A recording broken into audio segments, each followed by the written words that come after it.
자, 여러분, 새로운 단원 4단원을 공부하기 전에 이제 약분과 통분에 대해서 함께 알아보며 교과서를 확인해 보도록 하겠습니다. 여러분들 학습 꾸러미에 함께 동봉되어 있는, 함께 추가되어 있는 일일 수학 학습지는 여러분들에게 올려준 정답지로 확인을 해주기 바라고요. 혹시 해결에 어려운 점이 있었다면 다시 복습하면서 문제를 풀어보기 바랍니다. 자, 여러분들은 3학년 때 이미 분수에 대해서 학습했습니다. 자, 우리 분수라고 하는 개념은 숫자를 기존의 1, 2, 3, 4처럼 쪼개서 독립적으로 쓰던 것 대신 여러분들이 좋아하는 피자처럼 하나를 부득이하게 나누어야 할 때, 그럴 때 사용하곤 합니다. 그래서 여러분들이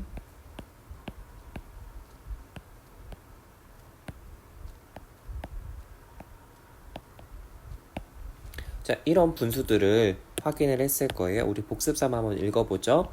자, 우리 읽을 때는 아래에 있는 분모를 먼저 읽고 그 다음에 여러분들이 분자를 읽어줘야 하는 거죠. 자, 2분의 1, 4분의 3, 8분의 9, 1과 7분의 2가 되겠습니다. 자, 그리고 이런 형태처럼 자, 분모가 분자보다 클 때 우리는 진분수라고 표현을 하고요. 지금 보는 것처럼 8분의 9처럼 분자가 분모보다 크거나 또는 같을 때 우리는 가분수라고 표현을 합니다. 그러면 이러한 가분수를 자연수 부분과 진분수 부분으로 나누는 것을 우리는 대분수라고 표현을 합니다. 자, 이걸 왜 지금 우리가 공부하느냐? 우리가 여러분 4학년 때 공부한 것처럼 분수의 덧셈과 뺄셈을 해봤을 거예요. 예를 들면 4분의 3에서 4분의 1을 빼면 4분의 2가 된다. 이런 거 계산하는 것처럼. 또 만약에 4분의 3 더하기 4분의 1이라면 4분의 4가 되는 것처럼, 자, 그걸 하기 전까지 우리가 했던 방식은 뭐가 같아야 하냐면 이렇게 분수의 분모 부분이 같을 때만 우리가 할 수 있었어요. 하지만 우리가 약분과 통분에 대해서 배우고 나면 설령 분모가 다르더라도 기준을 맞출 수가 있다는 것, 그것 때문에 우리는 4단원 학습을 통해서 약분과 통분을 배울 거고요. 이 약분과 통분을 할 때 여러분들이 반드시 알아야 하는 것이 약수와 배수입니다. 특히 그 중에서도 공약수 개념을 정확하게 알고 있고 또 최소 공배수 개념을 정확하게 알고 있다면 약분과 통분을 할 때 어려움이 없을 것입니다. 우리 계속해서 교과서 살펴볼게요. 자, 우리가 일상생활을 하면서 분수는 굉장히 많이 사용하게 됩니다. 색띠를 전체를 다 사용하지 않고 2분의 1만큼 사용할 수도 있고 4분의 2만큼 사용할 수도 있고 6분의 3만큼 사용할 수도 있다고 합니다. 그런데 과연 2분의 1, 4분의 2, 6분의 3의 크기를 우리가 어떻게 비교할 수 있을지, 자, 지금 우리가 여러분 살펴보면 2칸 중에 1칸, 4칸 중에 2칸, 6칸 중에 3칸, 사실 모두 크기는 동일합니다. 우리가 이런 것들을 하기 위해서 이번 단원을 통해서 약분과 통분을 배울 거예요.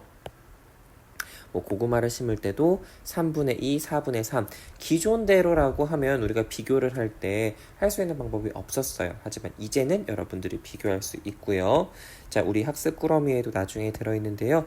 이런 분수막대를 활용해서 여러분들이 문제를 해결할 수도 있습니다. 자, 우리 65쪽으로 한번 넘어가 볼게요. 자, 우리가 이렇게 나타낼 수 있습니다. 우리가 그동안 배웠던 부분 한번 다시 옆에 있는 거 복습해 볼 거예요. 우리 아까 영상 초반에 이야기했던 것처럼 분수와 소수는 3학년 단원에서 처음 여러분들이 공부했습니다. 분수는 기본적인 전제가 같은 간격으로 나누었다라는 의미를 담고 있습니다. 지금 보면 0부터 1 사이를 하나, 둘, 셋, 4칸으로 나누었기 때문에 4칸 중에 1칸은 4분의 1, 4칸 중에 2칸은 4분의 2, 4칸 중에 3칸은 4분의 3, 4칸 중에 4칸 4분의 4라고 표현할 수 있습니다. 크기를 비교할 때 우리는 분모의 크기가 서로 같다면 분자의 크기가 더 큰 것을 기준으로 합니다. 여러분 피자도 마찬가지죠. 피자 4조각 중 2조각이 많아요? 4조각 중 3조각이 많아요? 당연히 4조각 중 3조각이 더 많죠. 그리고 이번 5학년 단원에서 공부한 약수와 배수를 이용해서 여러분들은 나중에 약분과 통분을 할 때 기준을 정하게 됩니다. 그래서 우리가 이번 단원에서는 크기가 같은 분수를 어떻게 만들지, 또 분수와 소수는 어떻게 크기를 비교할 수 있을지, 자, 이제 분모의 크기가 다를 때 어떻게 비교하는지, 그렇다는 얘기는 결국 분모의 크기를 같게 만드는 방법에 대해서 우리가 배울 겁니다. 자, 여기까지 여러분 공부했으면 우리 학습지, 활동지에 있는 내용 한번 볼게요. 선생님이 지금 설명을 같이 해보려고 합니다. 자, 일단 여러분 3분의 5라고 하면 3분의 1만큼의 조각이 모두 몇 개 있는 거예요? 그렇습니다. 5개만큼 있는 거예요. 자, 대분수로 바꾸려고 봤어요. 그러면 3분의 3과 3분의 2로 선생님이 3분의 5를 쪼개볼게요. 왜냐하면 자연수 부분으로 만들 수 있고 그냥 두어야 하는 부분이 되겠죠. 따라서 여러분 대분수를 바꾸면 1과 3분의 2가 되겠고요. 자, 그림을 색칠한다고 하면 하나는 모두 다 칠하고요. 하나는 3칸 중에 2칸을 칠하면 됩니다. 여기까지 여러분 됐고요. 자, 그 다음에 가분수 4분의 7만큼 색칠하라고 그랬어요.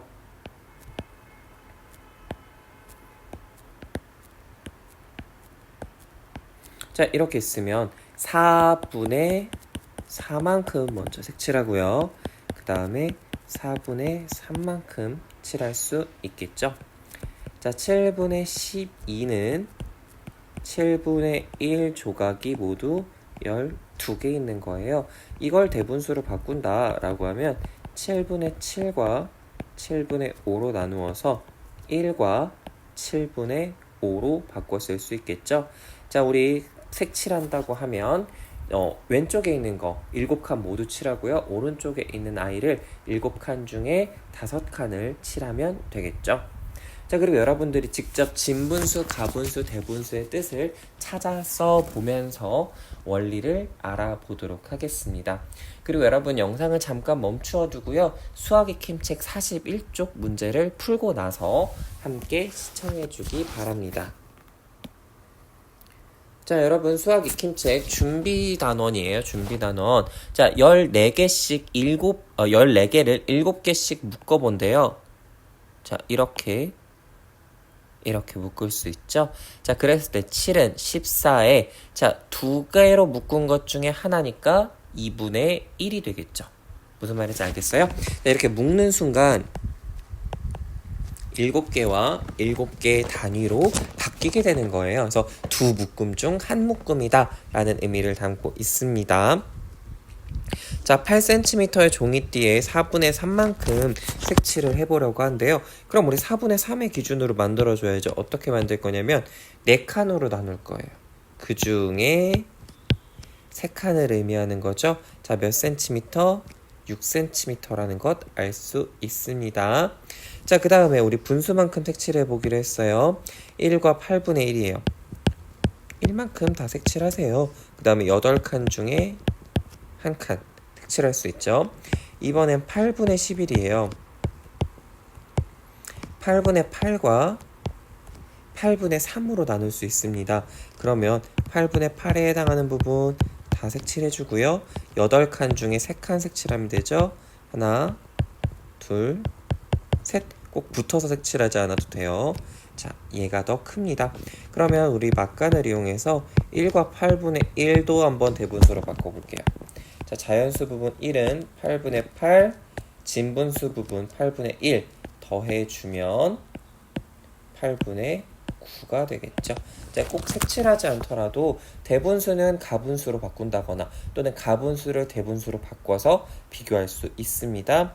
자, 자, 12와 16의 최대 공약수와 최소 공배수를 구해보라고 했어요. 우리 예전엔 따로따로 구했지만 이렇게 같이 나누어 볼 수 있겠죠. 자, 12와 16을 공통으로 나눌 수 있는 숫자. 물론 여러분 짝수니까 2를 바로 떠올렸을 거예요. 선생님은 물론 2로 바로 갈 수 있지만 4다 내었더니 4, 3, 12와 4, 4, 16이니까 여기로 넘어가 볼게요. 자, 우리 이미 최대 공약수는 나왔네요. 최대 공약수는 4입니다. 자, 그럼 우리 최소 공배수 구해보려고 해요. 최소 공배수. 우리 어떻게 구하면 되죠? 그렇습니다. 이렇게 곱해주면 되겠죠? 자, 그러면 4, 3, 12 거기에 곱하기 4 해주면 네, 48이 되겠죠? 최대 공약수는 4, 최소 공배수는 48입니다. 자, 여러분 풀면서 어려운 부분이 있었다면 잘 표시를 해두고 다시 등교 수업을 할 때 함께 확인을 해보도록 할 거고요. 앞으로 여러분들이 계속 통분 개념을 공부하기 위해서 여러분들은 계속 약수와 배수 연습을 해야 합니다. 그래서 1일 수학 학습지 함께 꼭 활용해 보도록 하고요. 틀린 문제가 있다면 다시 복습해 보기 바랍니다. 오늘 수업 여기까지 하도록 하겠습니다. 여러분 모두 수고 많았어요.